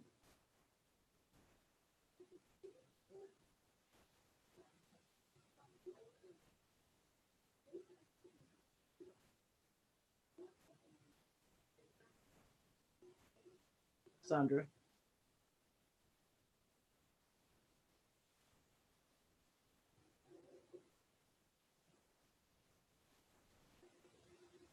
Well, if you're in Long Island, why don't you just come do it in person? It's so much more beneficial in person. I can do it online, like via Zoom, like we're doing right now. You're on YouTube, but I can do it via Zoom, like we're doing right now, on the other side.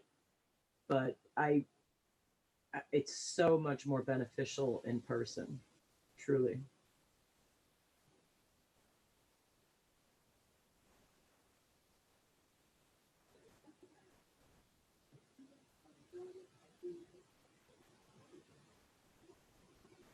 I wouldn't say it if it wasn't true. Trust me. I only do small classes, max 5. I've done one person at a time. I'll, you know, I'm at sort of your beck and call, but I do recommend doing it in person. Has lots of value that way. You'd be amazed how important it is to be able to like pass me a paper and show me something and for me to comment on it right then and there. You just be amazed how much additional value is there. And I want it to be valuable. Well, I'll just tell you about it right now if you're interested. It's $2,000. It's 2 days. 10 a.m. one day until midnight the next day. I am at your beck and call. If you want to go till midnight every night, we'll go to midnight. And I also give you my forms library, which on its own is probably worth $2,000. Like if I never open my mouth, it's probably worth $2,000. So if that helps you, and I'll do it on command. So if you want it and you have dates in mind, the only thing is I don't do it on weekends. I only do it during the week. That's kind of the only downfall. If you want it done on the weekend, it would have to then be via Skype or Zoom or something. And that's really the rundown. So you can look at your schedule if you're interested, see how much you want to do it, and let me know. It's up to you.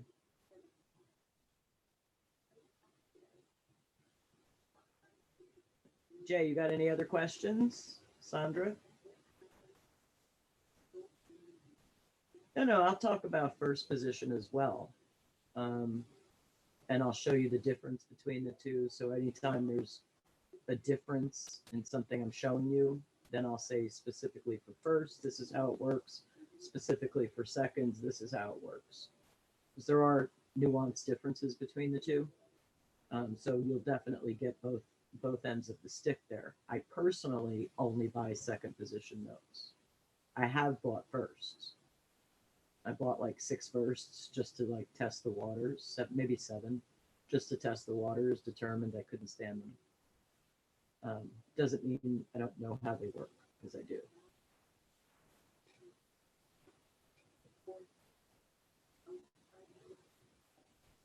I just don't like them.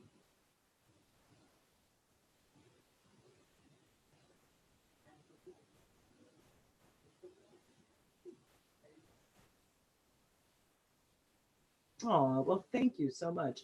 So we do this every 2 weeks, every other Wednesday. So some months it may be 3 times, most months 2, every other Wednesday at 7 p.m.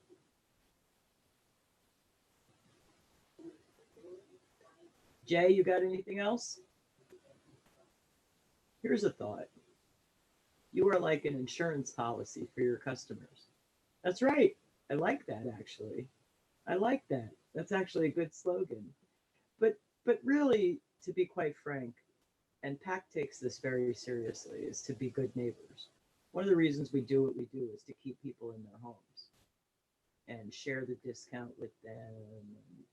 They still have to pay, because when I buy their note, I don't buy it with Monopoly money, but help, share the discount that we get with them and help them stay in their homes, which helps all communities around the country. And we really take that very seriously. One of the partners is like, I don't ever want to foreclose on an 87-year-old woman. And the rest of us are like, yeah, I'm with you on that. We're good. I'm good. you know what I'm saying? Like, if you get into this with cutthroat thoughts, it may come back to haunt you. If you get into this with good intentions, I'm pretty sure only good things will come. Maybe a slower path to millionaire status, but that's okay. Do you know what I'm saying? people who get into this with cutthroat intentions, I'm never a fan of that. And yeah, they get rich quick, but I'd rather build it slowly but surely and be a good neighbor, because that's what life is all about, right? And especially now during these times, be the good neighbor you can be.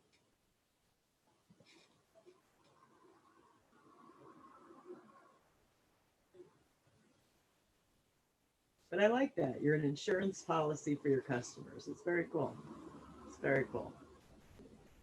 Now, I'm going to tell you, we one time had a borrower that we foreclosed on, and we lost money on the foreclosure, but I would foreclose on this guy every day of the week. He was such a jerk.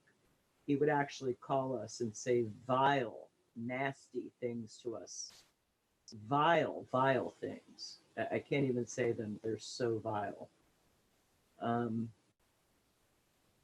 Just incredibly bad stuff. And that guy, I was happy to foreclose on just because he was such a jerk. He was such a horrible human being.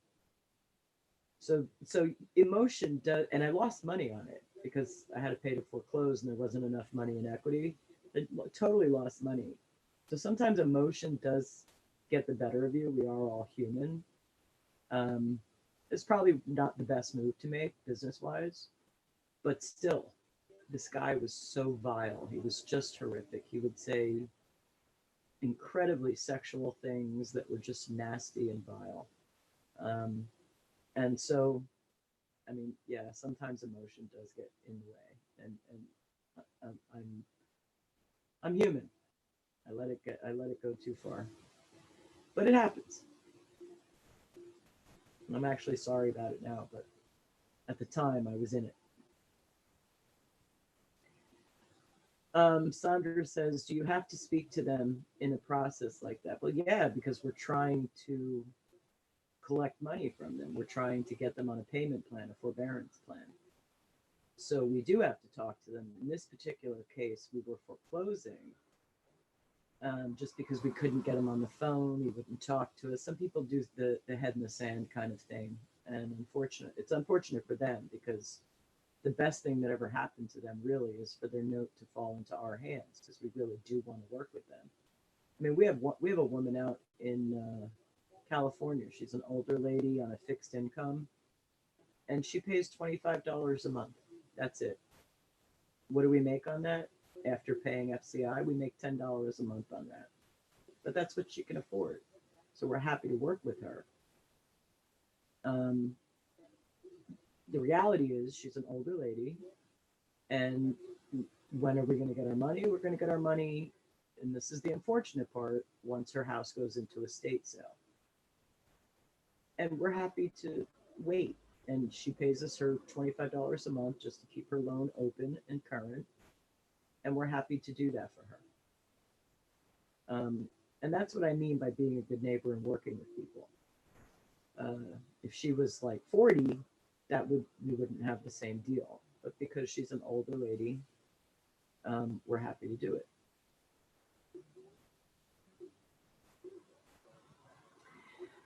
So servicers and lawyers do talk and handle the negotiations, and they do the foreclosure process, and they field offers from the borrower's attorney and that kind of thing.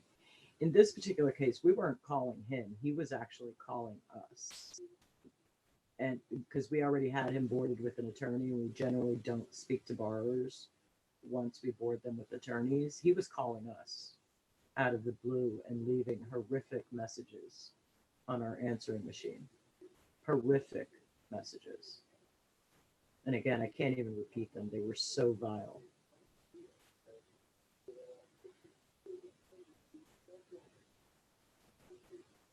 But what the lawyer does do is they'll field an offer from the borrower's attorney, and then they'll present it to you, and it's up to you whether you accept it or not.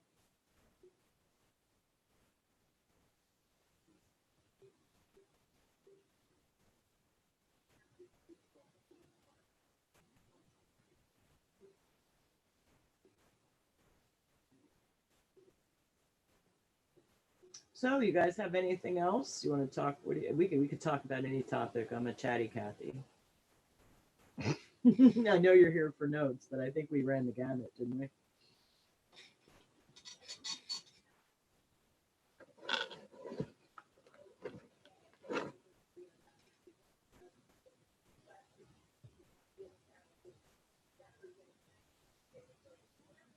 Sandra writes, so normally when buying second position non-performing, you do not speak to the borrower. Yes, we do.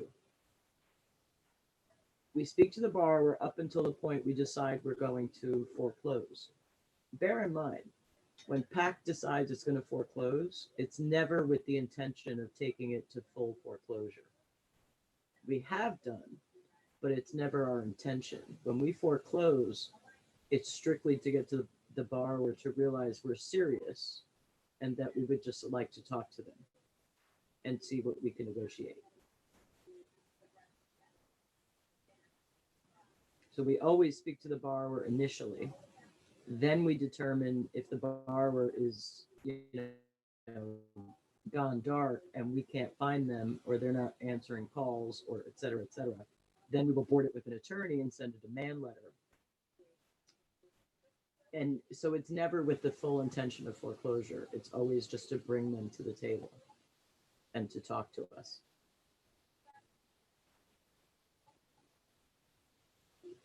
Oh, I don't ever give them my home address. Ever. Why you should never, ever, ever, ever give a borrower your home address. Why would you?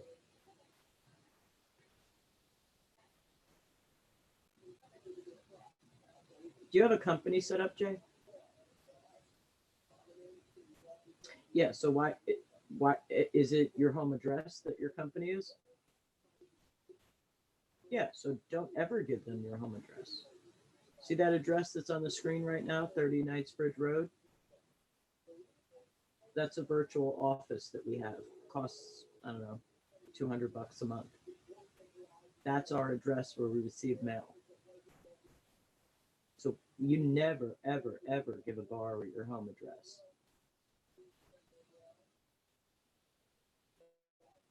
So Sandra writes, do I need an LLC to buy notes? Do you need one? No. Is it the smart thing to do? Absolutely. I would never in a million years buy notes in my own name, ever.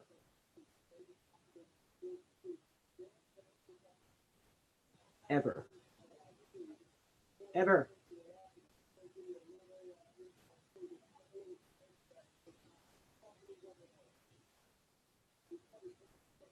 Even in a self-directed IRA, you should have an LLC that lives in the SDIRA.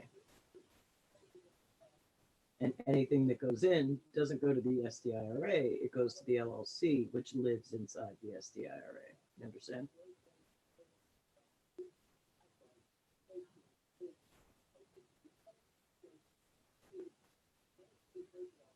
Yeah, don't ever buy notes in your own private name, ever. It's just not a smart move at all.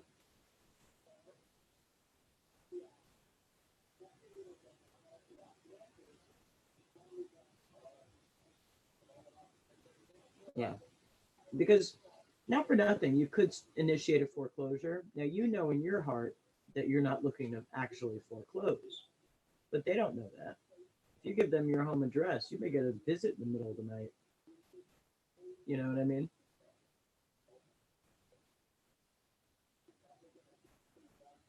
Sandra, have a great night. Sandra's leaving us. It's just you and me, Jay. Have a great night, and thank you so much. I appreciate the feedback. Jay says good night, Sandra.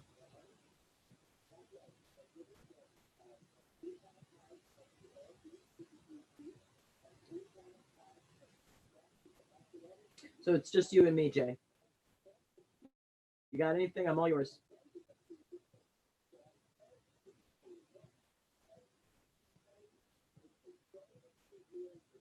Oh, Sandra says good night back.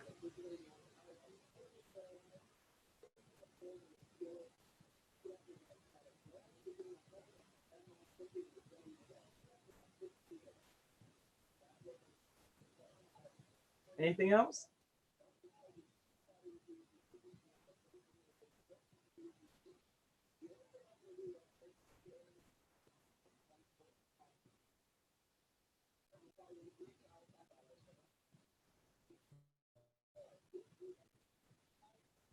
It is a lot. It's a lot of information. I will tell you my experience, and this may not be the same way you learn, but this is the way I learned.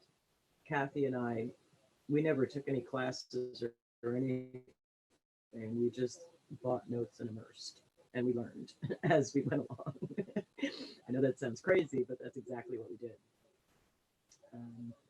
So we basically learned everything as we went along. And that's why I say like Paper Source is an excellent resource. You know, fly out to Vegas, attend for 3 or 4 days, whatever it is. I think it's only like $5.99 for the 4 days. Have a good time in Vegas and then come home, and you'll actually know a lot that'll give you more confidence. The problem people have is they don't have any confidence up front. They're like, you know what, $30,000 is what I have, and it's a lot of money. And am I willing to risk it on this next endeavor? And it's a tough question to answer, right?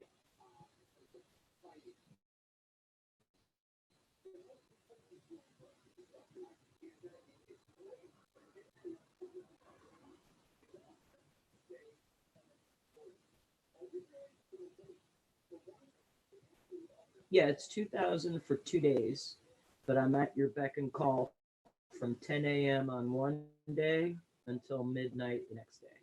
So like I said, if you can go till 2 in the morning, we'll go until 2 in the morning. But we start at 10 o'clock on each day.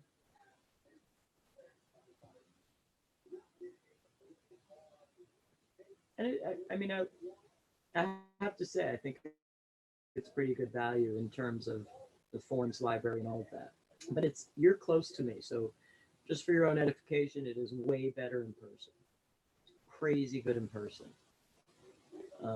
It's not as good over a webinar type scenario.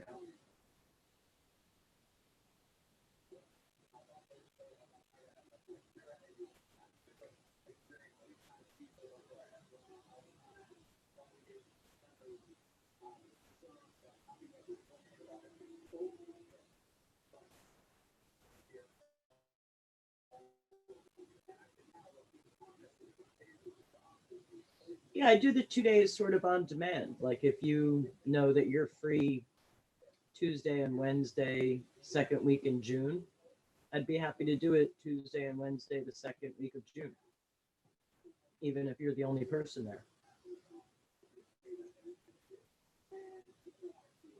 Like I kind of will do it according to your schedule. The only thing I don't do is weekends.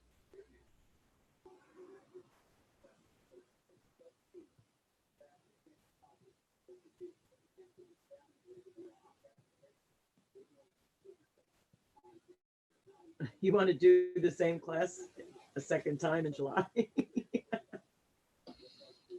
Or do you want to just have I've done it now for a month and want to check back with you kind of thing? Well, my class is pretty advanced, actually. I start from the ground zero and kind of work it all the way up to everything that you have to do. It's pretty advanced in terms of that. We cover a lot of material in those 2 days, believe it or not. So I don't know that you need it again the following month. Now, if you'd like to meet again the following month for, 5 or 6 hours and talk about where, what you're doing and your planning and stuff, we can certainly factor that in at a later date. But I wouldn't do it every 2 days or every month for 2 days. It's just not worth it. That I can tell you. I'm going to give you enough information. Somebody who took my class said everybody else's notes 101, Kathy's notes 301. In other words, I'm going to give you pretty much all the information you need. If you'd like reinforcement on that, like the following month, like maybe you're fuzzy on a particular topic or something, or maybe you didn't quite get it the first time. Like I said, we can talk about that at a later point of, you know, getting involved with, you know, meeting the next month for, like I said, 5-6 hours and sort of shoring up what you might be fuzzy on. We could talk about that, but it's not I don't generally do mentoring, but we can talk about like follow-up days and stuff like that. But don't take the same class twice in a month. It's just, it doesn't make much sense. I don't want to. That would be just wrong.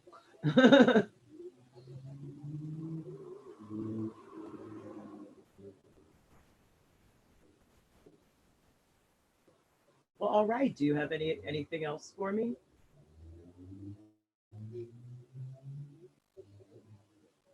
Good. So we'll see you in 2 weeks, I hope.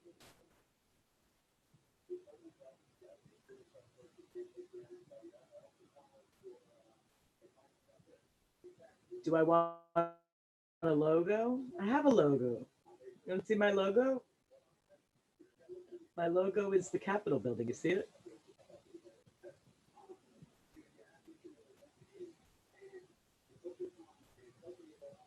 Did you mean to type something else? Aw. You do logos? Ah, very cool. So we have sort of are you at your computer? Go to www dot, let me see, I'm going to go there too. www dot PAC resolutions with an S. Resolutions.com.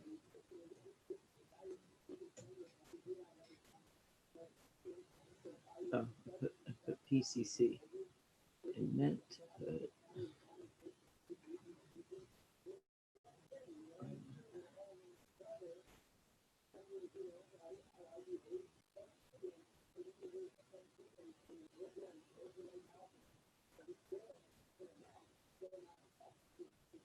Oh, it's not coming up.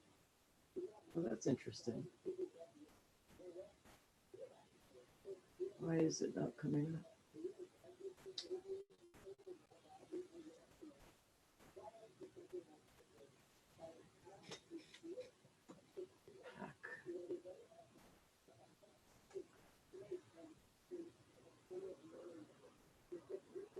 Huh.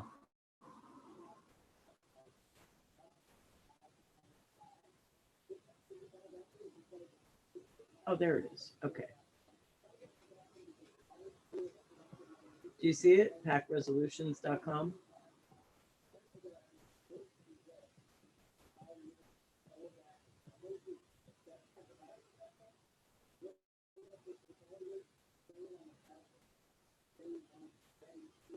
Yes, right. So this is our.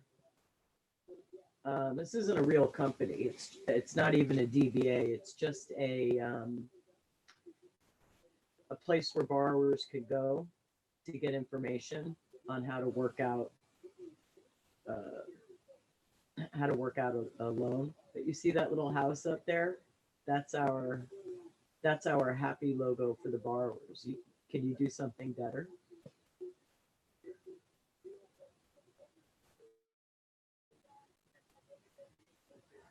You can do something better. How's this? If you do something better. Oh, you like that? Thanks. I made that actually. Um, oh,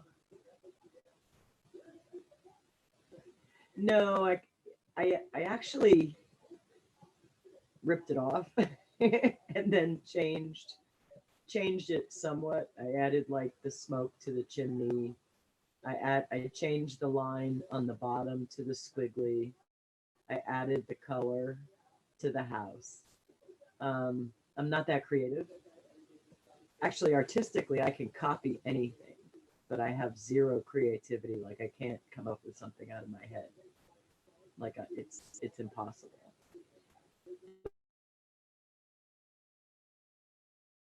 But come here and find out, you know, what kind of plans we can do for them.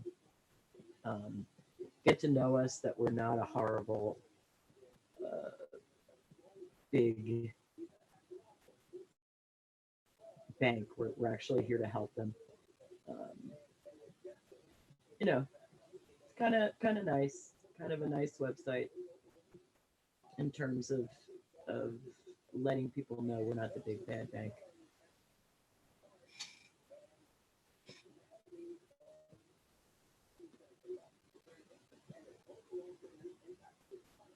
Yeah, I think actually every page has its own picture, its own separate. Uh,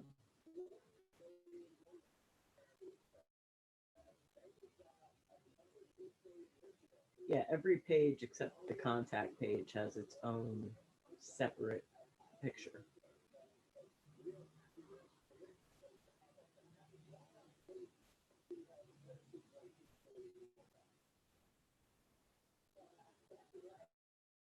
But this is something I talk about in the class too, is setting up something like this, like having your company name.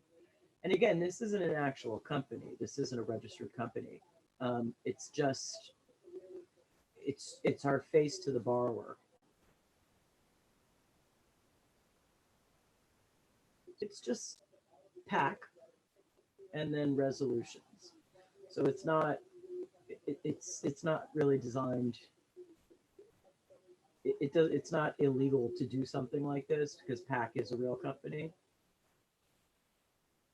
but it's our face to the borrowers. So whenever we give them paperwork, it always has this website on it so that they can see and learn about us and learn what, like, the workout plan, like work out what the options are. Like, what is a payment plan? What's an interest rate reduction? What, you know, no fee loan modification, reinstatement, refinance. Like, there's just a lot of different options. And we like this because they don't, this kind of gets them to talk to us too. If they go here and realize we do actually really want to help them, then they'll feel more comfortable calling us. And then we can work with them and get something affordable on the table for them.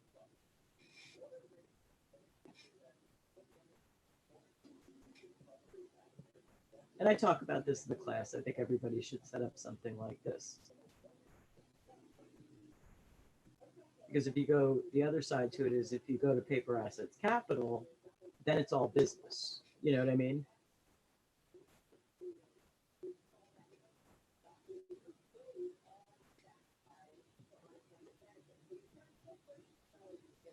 That web page is literally all business. And it's not really for the borrowers.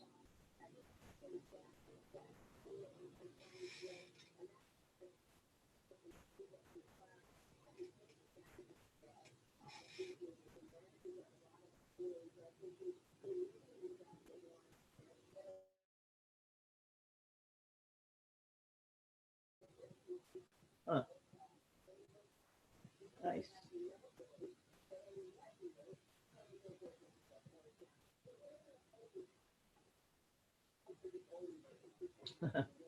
We have the CAPTCHA, the I'm not a robot CAPTCHA. That's funny. I don't set these up. Dennis sets these up. Yeah, it's important to have the page match your message. You're right. I mean, it's really important actually, especially when you're trying to get people to be comfortable with you, realize that you want to help them, that kind of thing.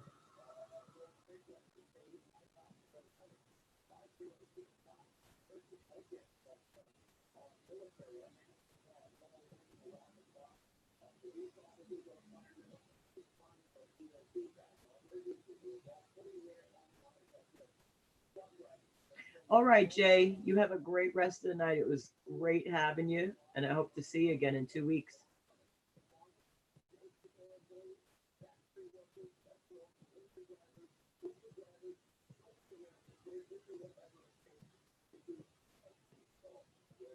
Have a great night.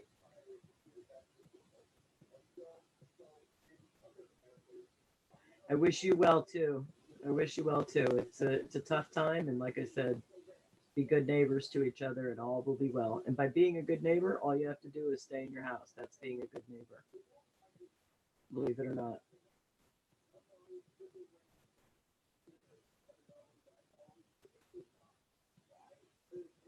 Have a great night.